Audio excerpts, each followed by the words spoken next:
shed some light on the situation. Get the old girl out of the garage here. What you say, girl? You ready to stretch your legs? I think you're ready. Oh. We hadn't had a cold start on the channel in a while, so let's get a cold start.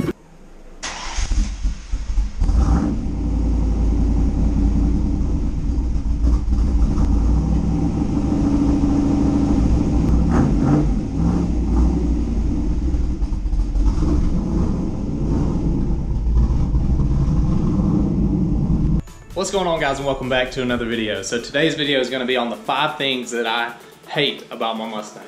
Now these are going to be 5 things I hate about this particular car. Not all Mustangs or anything like that, but about my particular car. And I know what you're thinking, man, if you got 5 things you hate about your car, why even have it? But most of the things that I don't like, I can change. And plus there's a lot of other car YouTubers out there who have 5 things they hate about their cars, so I figured, hey, why not? I'll hop on the bandwagon, I'll do 5 things I hate about my car. Okay guys, so I guess we can start off with the first thing I hate about my car, which is gonna be the shifter location. Alright guys, so with that being said, the shifter location in these things to me is so far away. Like, my arm is literally fully extended right there in first gear. I'm only 5'8". I'm a shorter guy, not very tall, you know, more average height. And to me, the shifter is just so, even with the short shifter in it, the shifter is just so far away. Shifting down isn't bad. It's the shifting to 3rd and 5th. The 5th is the worst. I literally have to come off of the seat a little bit just to get it into 5th. Probably not that bad to taller people, but to me, God, it feels like it should be more here, or right next to your, you know, your leg, your thigh. Another thing, if you're trying to grab gears really quick, especially me because I'm shorter, like say you're going from 2nd to 3rd, you have to come off the seat a little just to, you know, push it in. And I just don't like having, you know, the feeling of having to, you know, kind of reach for it. So I don't know what Ford was thinking. I mean, this shifter is literally like next to my knee. It needs to be right here. That's what I think, and I'm sure a lot of you other guys that are shorter like me think the same thing, that shifter's so far away. So that's gonna do it for number 1. Now let's head to number 2.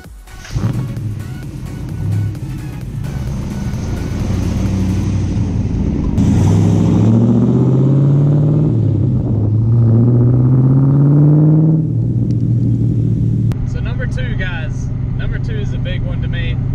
That's ride quality.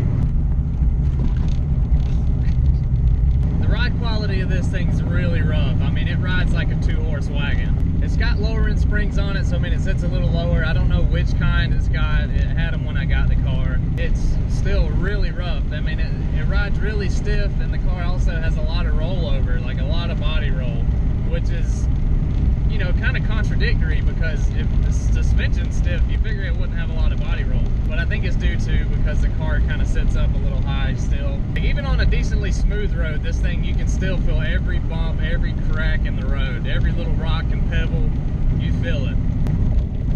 Oh gosh. I don't know if you can see the bumps I'm hitting, guys, from the camera view, but it's rough. I mean, it really is. With the seats, with the new seats and stuff, makes it a lot better. It holds you in better, but it still rides really rough.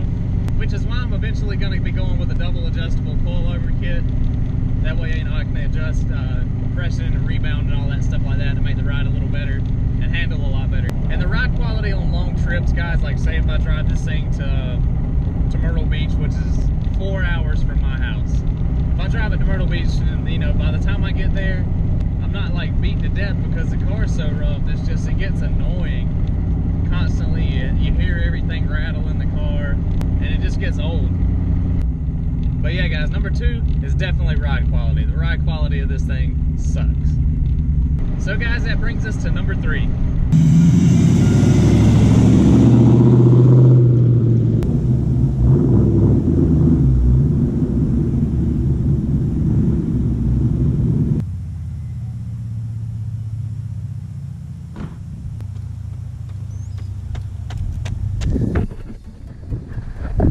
Which brings us to number 3, which is the ride height. I do not like the ride height of my car right now at all. Like, it's not too awful bad. It's not like super duper low or anything, and that's one reason why I don't like it. It's got lower end springs, but as you can tell, There's still a lot of room here that, I mean, I'd like to go down at least another 1.5 inches here. I mean, look at this.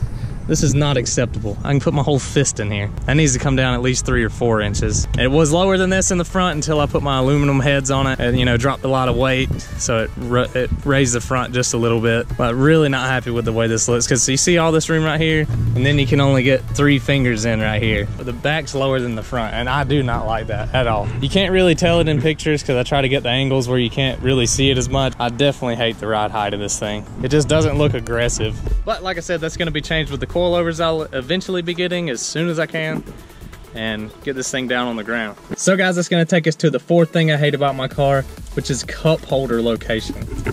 So the cup holder's on 94, 95. I'm not sure about a 96, but I know 94, 95. The cup holder is inside the center console, and I mean, one thing's for sure, whenever you're in park and you got your parking brake up, look, it doesn't even go all the way down because it hits the handle on the parking brake, which is really dumb, because you know they should have thought ahead and been like, oh, okay, you know what, whenever we pull the e-brake up, it's gonna be all up in the cup holder. But no, they just left it there anyway. And of course, guys, you're not always got your car in park or the parking brake on. You know, even when it's down, you got a water bottle in here and you're driving along, you know, every time you go to shift gears, you bump your elbow into it. It's in the worst place you could possibly put a cup holder. And I know on the newer ones, they got the cup holders right here, right in the center. Still the worst place you could put a cup holder. And you know, you could just be driving along, having a great time, and just went to Starbucks and got yourself a nice coffee, and then whenever you go to shift to 2nd gear, pulling out of the drive-through, bam, oh, there goes your coffee, all in your seat. Literally the only thing cool about this cup holder is that it can disappear, and that's it. That's all it can do. It can go into this little hiding spot. But that was number 4 of the 5 things I hate about this car. But guys, on to number 5.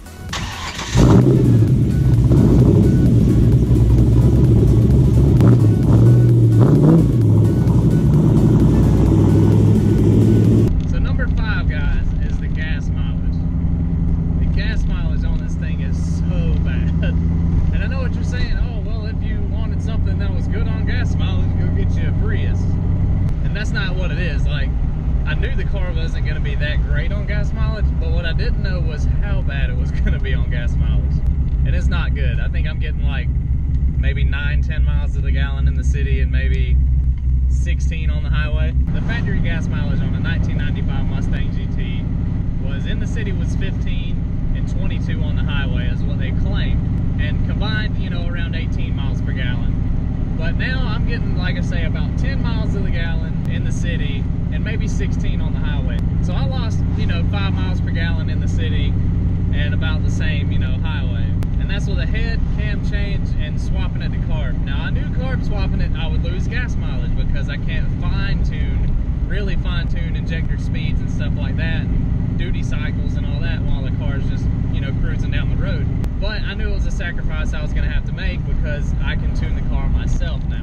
And it's a lot easier, which is what I really like. I really like being able to tune on my own stuff and be able to do it quickly. And that's what the carb swap allows me to be able to do. But you do sacrifice gas mileage, which sucks, and I hate it.